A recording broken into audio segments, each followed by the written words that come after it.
Je vais parler de la connaissance des dermatoses donc non infectieuses, je précise bien, du diabète de type 2. Donc, est-ce que ces dermatoses non infectieuses ont un intérêt pour le médecin généraliste? Bon, je vais les présenter de toute façon par la suite. Alors, ensuite. Alors, attendez. C'est ça. Alors, le diabète donc, est une pathologie qui est donc... qui touche beaucoup de monde, donc 220 millions de personnes donc, dans le monde. Hein. Et en France, vous voyez qu'il y a 4,7% de la population qui est touchée par le diabète. Bon, le diabète, c'est une pathologie qui a la particularité de toucher de nombreux organes, nous le savons, puisque nous l'étudions régulièrement. Nous avons des normes particulières concernant donc, ces suivis médicaux, que ce soit au niveau cardiovasculaire, rénal et ophtalmologique. Mais donc, il y a une entité que l'on n'étudie pas ou très peu au niveau universitaire, ce sont les manifestations cutanées spécifiques du diabète. Et effectivement, donc, ces manifestations spécifiques, d'ailleurs, donc, même au niveau des dermatologues, on a donc un consensus qui a été établi donc, récemment par le professeur Bessis. Bon, il y a donc beaucoup donc, de dermatologues qui ne sont pas forcément d'accord pour les classer toutes dans ce même sac. Mais donc visiblement, là, un consensus a été établi il y a 2 ans pour donc en fait en établir 7 spécifiques donc, dans le diabète de type 2. Je vais les détailler ensuite. Et donc le but de ce travail, donc c'est un travail que j'ai pu faire puisque c'était l'année dernière, puisque maintenant avec une loi Jardé, on n'a plus de droit de faire de tel type d'études, c'est de savoir s'il y avait donc une relation entre ces atteintes cutanées spécifiques du diabète et les atteintes vasculaires du patient diabétique. Alors, première chose, nous avons la dermopathie diabétique. C'est pas donc la dermopathie diabétique est une particularité. Donc, vous voyez, ce sont donc des macules qui ont la particularité d'être de couleur en général donc ocre ou rougeâtre. Donc, pour pouvoir parler de dermopathie diabétique, il faut au moins avoir donc 4 éléments sur chaque donc jambe, puisque c'est une pathologie qui touche essentiellement les membres inférieurs.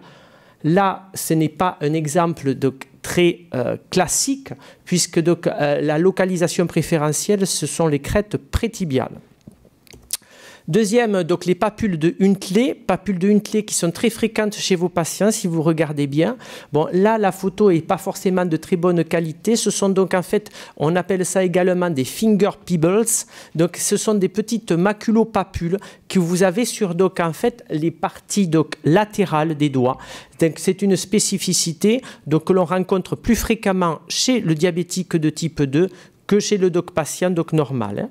Donc on en reparlera après. Ensuite, la nécrobiose lipoïdique qui est très spécifique du diabétique de type 2 et qui a la particularité d'avoir une définition très spécifique. On ne peut pas se tromper lorsqu'on a cette pathologie dermatologique, puisqu'au départ, c'est donc une lésion qui est de couleur, là aussi, rouge, plutôt donc rouge donc chair parfois, avec un centre qui devient progressivement atrophique et donc, qui donc jaunit petit à petit et que le patient donc, va garder donc, à vie. Hein. L'autre chose, c'est l'acanthosis nigricans, que vous connaissez, je pense, à peu près tous, qui est donc en fait ce placard qui, on a l'impression que donc, ces patients ne se sont pas lavés. Placard donc un petit peu donc, brunâtre également, qui est donc on retrouve au niveau du cou, des plis axillaires, inguinaux, également donc sous-mammaires, et qui a la particularité d'être une spécificité du diabète de type 2, mais également de tous les patients qui ont un problème donc d'obésité. Hein, donc on le voit assez souvent. Attention, l'acanthosis nigricans peut être également un signe de syndrome paranéoplasique. Ensuite, la chéroarthropathie diabétique qui a la particularité d'être une infiltration qui donc, se déroule, donc, qui se donc, voit surtout au niveau donc, du 5e doigt des mains, qui a une particularité, c'est une infiltration au niveau donc, des dernières phalanges, touchant dans un premier temps l'extension, puis après la flexion au niveau des doigts, et qui a une spécificité qui donne donc, le signe donc, de la prière, comme on le voit donc, sur ce cliché. L'autre type de pathologie diabétique, dermatologique plutôt, donc chez le diabète de type 2, c'est la bullose diabétique que l'on rencontre plus fréquemment au niveau du membre supérieur, avant-bras et bras, mais également au niveau des membres inférieurs. Donc pathologie donc, qui est due donc, à un mécanisme auto-immun induit par donc, le diabète de type 2. Voilà. Et le dernier, c'est les sclérodèmes de Buschke, qui a la particularité d'être une infiltration donc, cutanée que l'on retrouve au niveau de la partie supérieure donc, du thorax, plutôt donc, dans le dos, ou alors donc, au niveau donc, de la racine des membres. Alors, notre étude est une analyse rétrospective observationnelle quantitative qui a été effectuée au sein d'un cabinet de consultation de 3 praticiens généralistes. Cette étude a été effectuée sur une période de 3 mois. Donc, c'est les recommandations de bonne pratique. Les diabétiques de type 2, nous devons les voir tous les 3 mois. Entre novembre 2015 et janvier 2016. Sur cette période, nous avons pu donc voir 213 patients qui ont pu être inclus dans cette étude. Alors, nous voyons donc l'âge dans un premier tableau des patients qui ont été inclus, donc avec les 70-79 ans qui représentent 27,2%, et donc ensuite, donc il y a une petite erreur, je pense, donc les 60-69 ans, 33,3%. Alors, donc 55% des patients ont diabète depuis plus de 10 ans. En ce qui concerne l'équilibre glycémique, la population à risque était équilibrée pour 83,1% et les populations sans risque étaient équilibrées donc, dans 65,3%. Et le traitement donc, institué en monothérapie représentait 56% des patients. Donc, ensuite, nous avons essayé d'évaluer les différentes manifestations cutanées. Vous voyez, je les avais mis dans l'ordre tout à l'heure également. La dermopathie diabétique, 17,4%, papule de Huntley, ensuite nécrobiose lipoïdique, acanthosis nigricans, chéroarthropathie et la bullose et sclérodème, donc chacun 1,4%, ce qui est plus rare. Autre tableau, le tableau des complications secondaires chez nos patients diabétiques. Nous avons artériopathie périphérique, 30,5%. Et donc, nous avons une différence par rapport aux patients qui ont une atteinte cutanée, 49,2%. La coronaropathie représentait 16% pour la totalité des patients, mais ceux qui avaient donc une atteinte cutanée, cela représentait 35,8%. Néphropathie, 5,6%. AVC ischémique, 5,2%. Et rétinopathie, 4,2%. Alors, la tranche d'âge la plus représentée est celle des 70-79 ans, chiffres qui sont superposables à ceux de l'INSERM, donc 27,2% pour cette tranche d'âge. Donc, l'ancienneté du diabète est en moyenne de 10,6% dans notre étude, donc élément qui correspond à celles qui sont recueillies dans la plupart des études françaises, c'est à peu près 11 ans. L'équilibre diabétique est obtenu chez 75,6% des sujets, élément qui concorde avec les objectifs nationaux.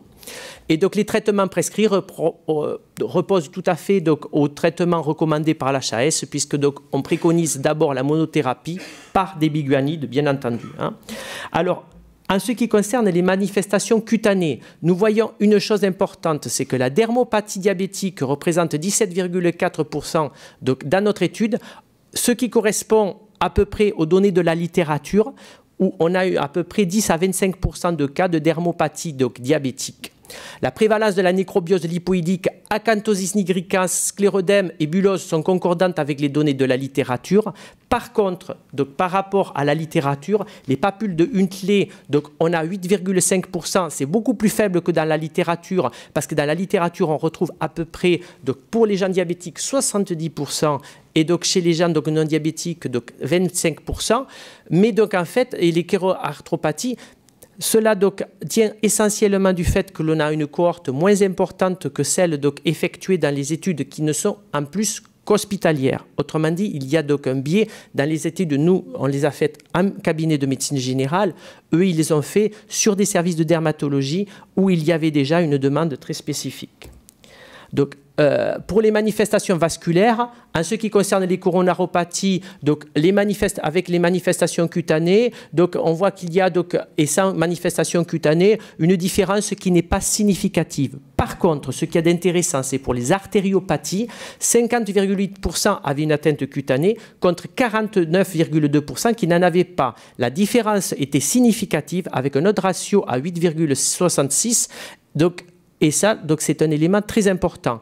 Je n'ai pas détaillé tout à l'heure dans les tableaux le cas des néphropathies AVC et rétinopathie parce que nos effectifs étaient trop faibles pour être significatifs et la comparaison avec les deux groupes ont pu difficilement être effectuée. En conclusion, cette étude permet de voir une prévalence globale des manifestations cutanées de 36%, élément démontrant leur importance.